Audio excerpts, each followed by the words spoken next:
Having a break. Oh god, my head is all over the place. I had such a horrible sleep last night. I just kept waking up with night terrors, which is more of a dream terror because you can have them even if you sleep during the day. It's just part of PTSD, living with it. Um, mm, you know, and normally what I would do is I would get up and go to my spare room that was set up with my study stuff like art and design and just work on it. Just to take my mind off and I just fall back asleep. I can't do that when I'm moving, so everything's always explosive, reactive, and hypervigilance during the time of moving. There we go, great big words. So, my meditation, my dog needs to be watched when he eats. Just guess this is for backstory. So, I went to our old butcher's in Edgecliff Centre and got him a whole heap of. I've cut some bones and things for him to have. They're soft enough, but he still needs to. Yeah, he's precious. Look the way he's licking it.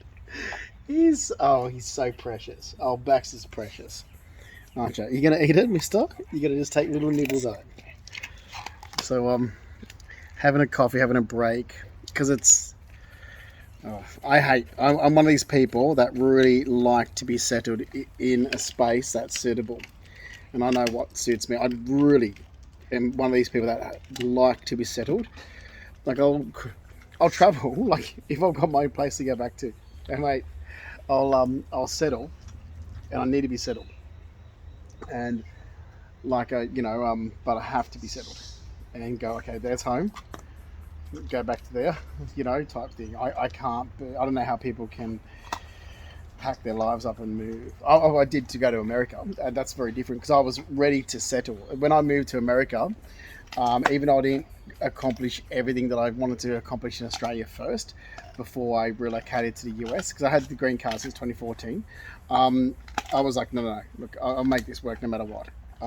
Just wasn't expecting what happened because I've been looking forward to moving permanently to America since I was 21. Honestly, put myself through like so much work, and even what I went through with after being mugged after work, and even mugged, robbed, left in a Glasgow coma scale 13, November 30th, 2007. I wake up, work says they're not going to accept me back because of the Glasgow coma scale 13. I've got to recover first. I'm there going, okay, and that is historical. So that's historical, but then that historical point left injuries in this time frame. So I can departmentalize how it goes. So then the first thing that was like, and I was with my ex-G, my ex-John, and I'm there going, okay, well, what do I do? Because I know I can't be fidgety, resting around. I'm like, I'm going to go back to my studies. Straight away, I was like, okay, so November 30, 2007 is when I was mugged. And then in 2008, I went into Emmore Design Centre. I was like, what courses do you have available? I haven't studied since the 90s. That's what I did. Basically, I was like, okay, the last course I did was in 1997, Design Fundamentals. And before that was Fine Arts at TAFE College in 96. So I literally went in and was like, right, what have you got? And it was like, so there was a few courses, and the one that appealed more was the certificate for design events illustration. I did that. So yeah, I kept working towards it. It doesn't matter, like all these knockbacks. It's like, okay, fine, I'm still working towards it. I said I was getting a green card, so then I went and applied for the green card, got the green card. All these other hurdles, I've had the green card for 10 years this year. I'm like, oh my god, the amount of hurdles. It's like, it's okay, another knockback. You've lost everything again. Well, not again, but not really lost everything. I shouldn't say that. Is it a loss, or is it just another direction in the road? So I don't know. I've always looked at it as like, okay, well, I was going down this path, and I had clear objectives to achieve that goal, but then something happened to change that path, and that path's that's no longer clear. Okay, this makes sense to people. So it's like, well, he was like, I have this timeline, and here's the path that I'm traveling along, and I know exactly my clear objectives to get there. But then there's a roadblock, pothole, you know, change of direction. You can't. It's no longer a one-way street. It's the opposite direction. So I had to change the path to get there. And I'm one of these people that can easily adapt and go, well, I just have to change this now, and it's going to add a couple more years on to where I'm going to get there. But as long as I'm still alive, I'm still going to get there. So I don't know. That's how I feel. Like I went to the doctors yesterday. I'm like, my PTSD's through the roof. So that's right. I said it happens. I said I know what the triggers are. I said, it's through the roof. And I said, I'm just trying to keep it calm, where I don't even want people to know about it because I do have a green. I said to my doctor at the time, I said, you got to remember, I have a green card to America, and depending on who's the politicians in Parliament, always depends on how people view things. Because everything's viewed on one's own opinion, and one's own opinion may not be correct. I mean, so keep my. Oh, you don't want that back? Keep things to the low.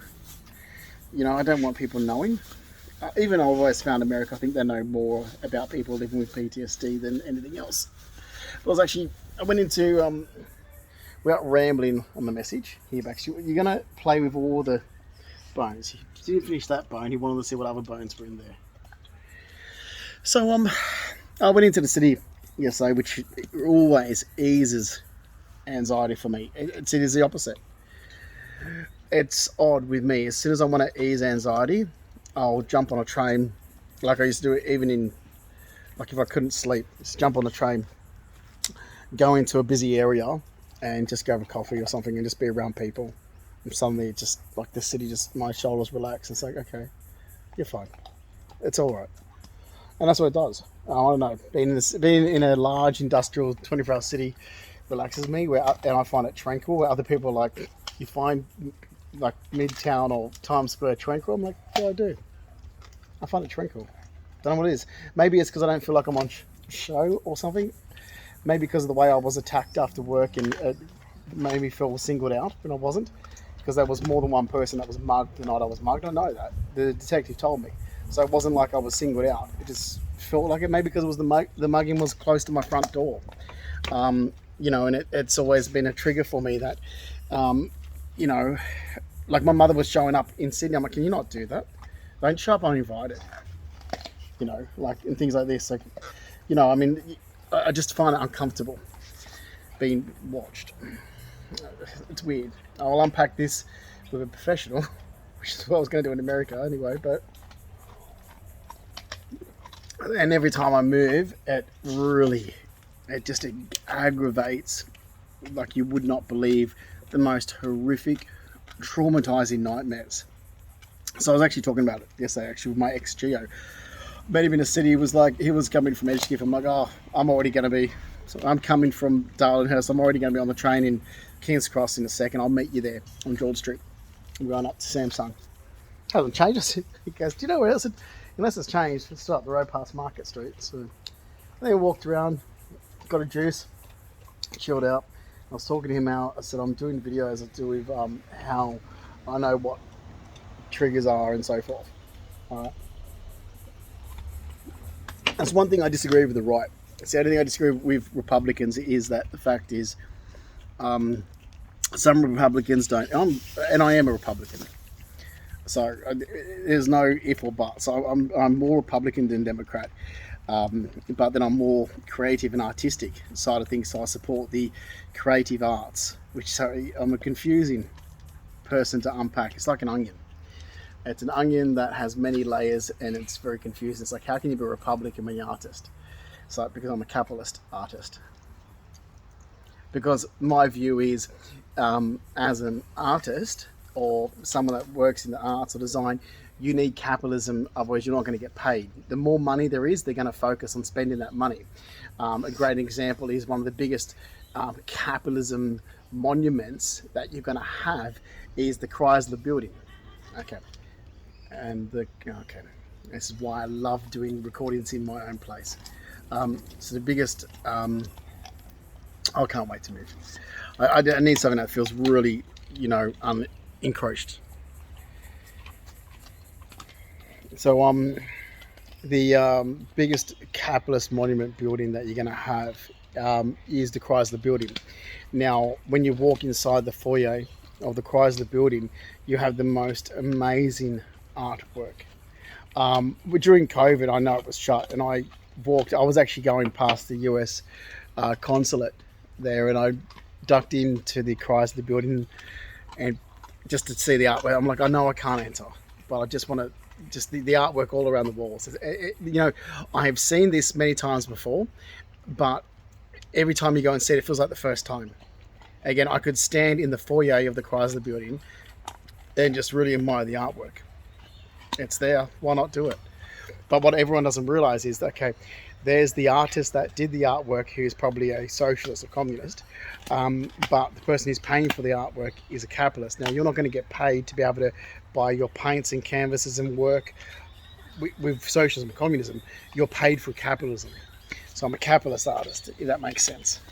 And that's the thing. I mean, you've got art in New York City, the most amazing artwork, the most amazing design work, and that's through capitalism. Communism's not going to pay for that. Socialism's not going to pay for that. Capitalism is. The same as, you're someone that, okay, my dad's ex-partner, Debbie Mackay. So Deb, who's the mother of my half-sister, she's always been involved in ballet. Adore Debbie. She was a good ballet. She was great at ballet. Her knees went on them. And then her other friends, I think who I met when I was a teenager and so forth as well, were involved in ballet. Now, they were great dancers. What pays for the ballet is capitalism. So that's where, I'm getting off the subject here, but that's where you've got this sort of, okay, you may be an artist, and with art, a lot of artists are this whole sort of views on socialism. It's like, but what pays for your art is capitalism. So what you really, okay, I understand. So the people who actually under support the arts the most, the ones paying for it. If you've got no one paying for art, then you're just going to be a struggling poor artist, and your art's never going to be seen. And that's how the world works. So you'll be a struggling poor artist, and your art will never be displayed and seen without capitalism. And a lot of artists don't, even whether it's music artists, any type of art, don't realize that the fact is that you're gonna, okay, I'm gonna have to move from this area. There's actually people here. You're not going to be able to be having your art displayed or seen and getting your work out there without capitalism. Capitalism is what pays for your art. So Republicans are what pays for your art, not Democrats.